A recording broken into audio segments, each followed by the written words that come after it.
Stephen Hawking, a name that echoes across science, philosophy, and human resilience.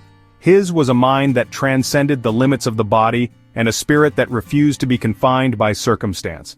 He was born on January 8, 1942, in Oxford, England, the very day marking 300 years since the death of Galileo. A coincidence? Perhaps.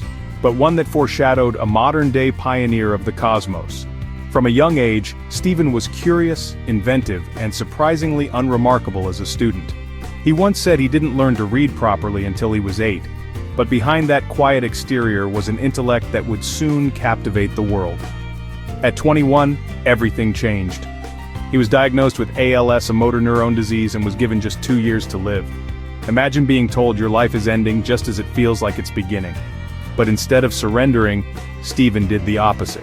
He focused, he pushed harder, and he began his groundbreaking work on black holes and the origin of the universe. He proved that black holes aren't entirely black, they emit radiation, now known as Hawking radiation. This was revolutionary. It connected two pillars of physics, quantum mechanics, and general relativity fields that rarely agree with one another. Despite losing the ability to move and speak naturally, Stephen continued to write, lecture, and debate. He communicated through a speech-generating device, crafting thoughts with the blink of an eye and the twitch of a cheek muscle. What he lacked in physical motion, he made up for in mental velocity.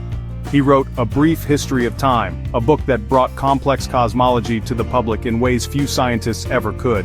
It sold over 25 million copies and changed how we think about time, space, and our place in the universe. Stephen was not just a physicist, he was a symbol of what the human mind can achieve when the human spirit refuses to yield. He once said, "However difficult life may seem, there is always something you can do and succeed at." He shattered stereotypes not just about science, but about disability. He made guest appearances in shows like The Simpsons and Star Trek, became an icon of pop culture, and reminded us all that intellect and humor know no physical bounds. Until his final days, he continued to question, to explore, and to challenge the limits of what we know. He believed that understanding the universe is a way of understanding ourselves, that science, at its heart, is a journey of human discovery. Stephen Hawking passed away on March 14, 2018, the birthday of Albert Einstein.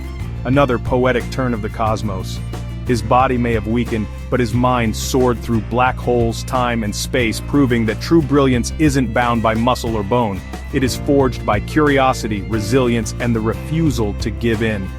Stephen Hawking didn't just study the universe, he taught us how to rise above our limits and reach for the stars. Like, share, and subscribe for more stories that move, inspire, and ignite your potential.